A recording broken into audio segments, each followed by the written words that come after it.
Hey guys, it's Billy here on Billy's RC, and today I'm finally going to be taking you guys through my Losi 8E buggy.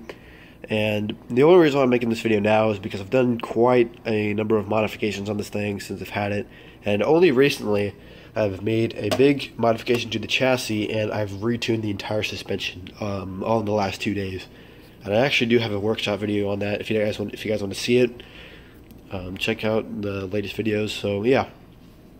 You guys know how these videos work. I'm going to take you guys through what's on the top, and then I'll go into the chassis or the nitty gritty. So, because that's where the good stuff is. So anyway, tires, running Proline hole shots. These are one of the more well-known tires from Proline, and they honestly work pretty well. These are actually the medium compound ones, so they don't have as great of traction, but they do have, it's plenty durable. And they've been lasting me for quite a while, actually. And I finally got rid of those bald slide locks. And honestly, these work great. To be honest, they're not terrible, but yeah, they're alright. The wheel nuts, I've actually changed on here. They used to be just standard 17mm nuts. Now I have these Amazon serrated faces ones. So pretty much they just don't ever really come off. And they're kind of tightened down, kind of like a self-tapping screw. So that's pretty nice, and I am running them on all 4 wheels. So, suspension setup. We're running before I even go into the suspension setup, I'm going to talk about the shock towers just real quick, just to address what they are. This is the 4.0 shock tower in the front and the 3.0 in the rear. So, suspension setup now. For the shocks in the front, I've increased the preload a little bit so that I can get, because since I did the modification of the chassis, I actually moved the battery to the front and the ESC to the rear, so there's more weight in the front now, and I have to compensate for the extra added weight in the front. So yeah, and I'm also running 45 weight in the front shocks, 30 weight in the rear.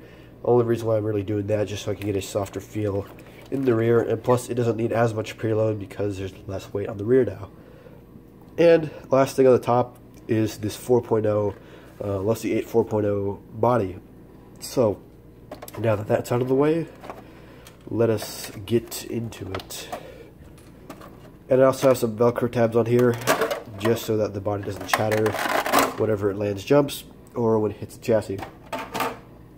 So if you guys haven't seen on here recently, there's no real new electronics, but it is a different layout really.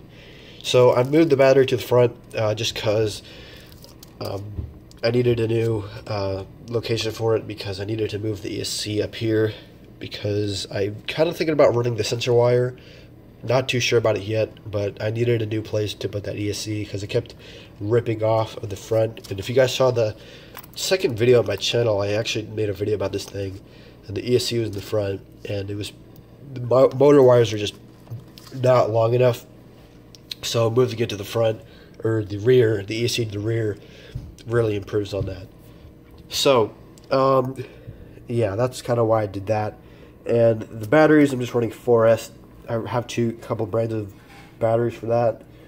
Mama Monster X combo, running it sensorless though, just because I don't really run things uncensored. Don't want to risk melting the motor, but I know how to do it properly. I just don't do it really. So Mama Monster X speed controller and Mama Monster 2200 kV motor. That thing is a monster, especially on that 16 to 50 gear ratio. And for steering, we have the Savox SC12 58TG. Solid servo, works very well. I've had it almost for a year now, actually, which is pretty insane. So yeah, it's been very reliable. So I really can't fault any electronics on here. So if you want a great A-scale buggy, or if you want to run some pretty solid electronics in here that won't break on you, you can run all this stuff and you won't have any issues at all. So yeah, so that's pretty much it for this car. I don't have anything else to say on it really. I took it racing recently, and I actually, if you guys didn't see the workshop video, I pulled out the terminal C on the ESC, and that really sucked because I didn't think I would actually fix it again. Like I don't think I was going to be able to fix it. But I actually was able to, and I don't have to throw away an ESC now, especially one that's that expensive, because the Mama Monster anything Castle ESC is not very cheap. So yeah, that's pretty much it. If you guys like this video, give it a like, and I'll see you guys next time. Bye.